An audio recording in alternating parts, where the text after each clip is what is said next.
A reading from the Holy Gospel according to Matthew.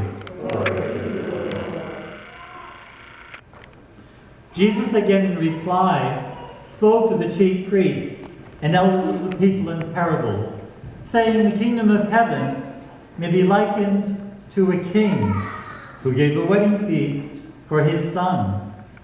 He dispatched his servants to summon the invited guests to the feast, but they refused to come. The second time, he sent other servants, saying, tell those invited, behold, I have prepared my banquet, my calves and fattened cattle are killed, and everything is ready. Come to the feast. Some ignored the invitation and went away, one to his farm, another to his business. The rest laid hold of his servants, mistreated them, and killed them. The king was enraged and sent his troops, destroyed those murderers, and burned their city. Then he said to his servants, the feast is ready, but those who were invited were not worthy to come. Go up therefore into the main roads and invite to the feast whomever you find. The servants went out into the streets and gathered all they found, bad and good alike, and the hall was filled with guests. But when the king came in to meet the guests, he saw men there not dressed in the wedding garment.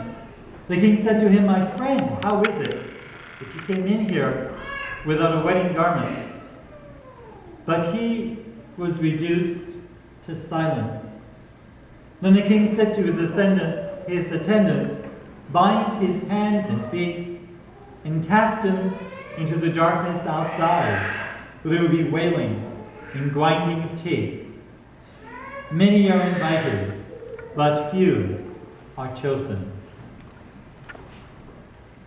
The Gospel of the Lord. Praise to you, Lord Jesus.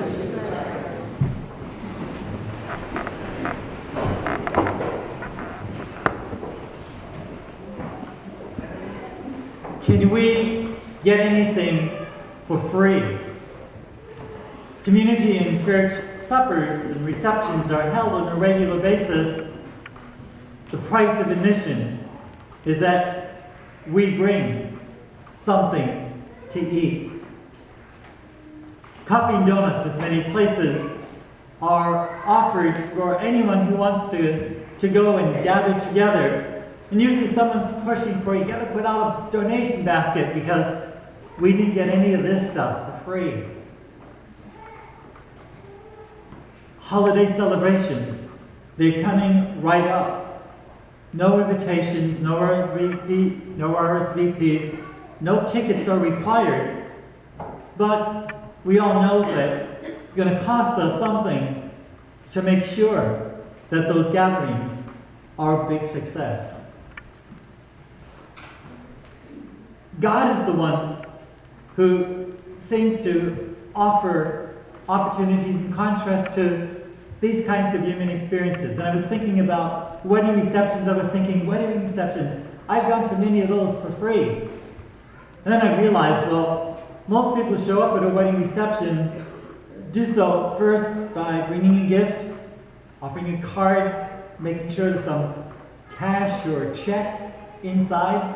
And then I was realizing that I spent a lot of time with this couple. I've done some marriage prep, spent some resources.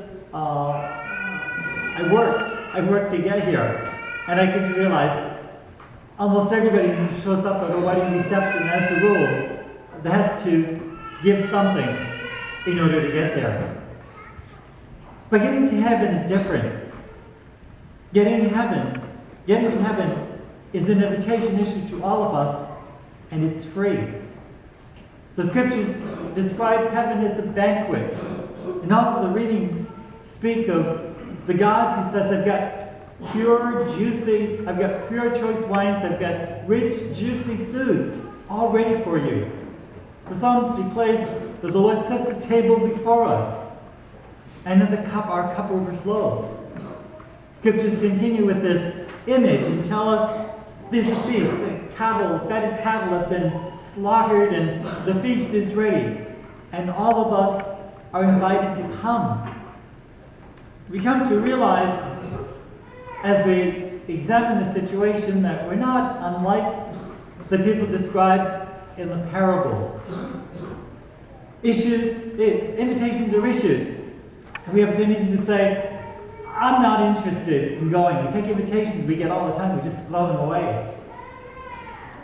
It may be that we decide, well, I got to give an excuse, so got to go to work or I got to go home to rest. Off to the business, off to the farm, back home, and those are reasons for refusing to go to events to which we're invited to. We're starting to get used to saying no to things that are free, actually free.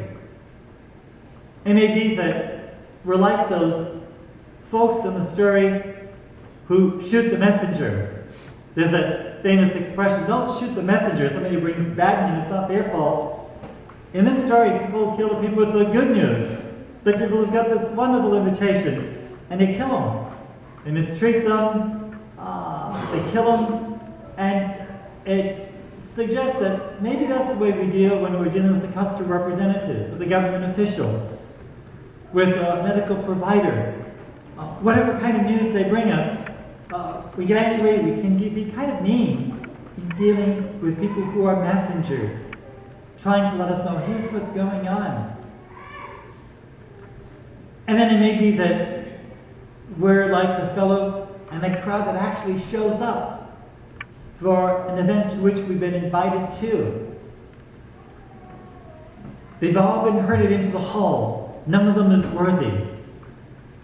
And yet they're all there because they were invited, they were gathered together by the servants of the king.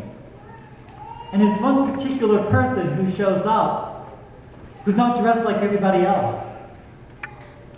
The king, the father of the groom, and before the bride and groom, approaches this guest and asks him in a very friendly way, my friend, why isn't he not dressed up like everybody else? And it was a pretty friendly question. And the guy refused to engage. Imagine any kind of person of authority trying to engage in the conversation, and we give him the silent treatment. Not deserving of keeping our place. The only thing the fellow had to do was to give an answer. There were no wrong answers. He could have said, I wasn't offered a garment like everybody else was. They didn't have my size, he could have said. It was pretty hot, so I decided to come casual. He could have said anything, but he kept his mouth shut. He refused to engage in this relationship with the host who invited him to this banquet. Well, throw the guy out. He doesn't obviously want to stay. And it harks to, well, what's it going to be like at the end of our lives when God says, I want to welcome you to heaven. Here's what it's like. And we've been so used to saying no and no and no to all these free gifts offered in our lives that in the end we really don't want to be dressed up and stay for the occasion. We don't want to engage. We're not even used to it. Used to expressing our love and our friendship with each other. We never accustomed ourselves to being in a place where that's the way heaven is like. God keeps giving us chances again and again and again. And when we come to the Eucharist, we come at least to say Amen to this gift, this free gift, the sign of God's love. And we're meant to draw from that grace, the blessings that enable us to be a blessing to others, to be able to engage, to be able to really genuinely relate, to become a genuine part of the world around us.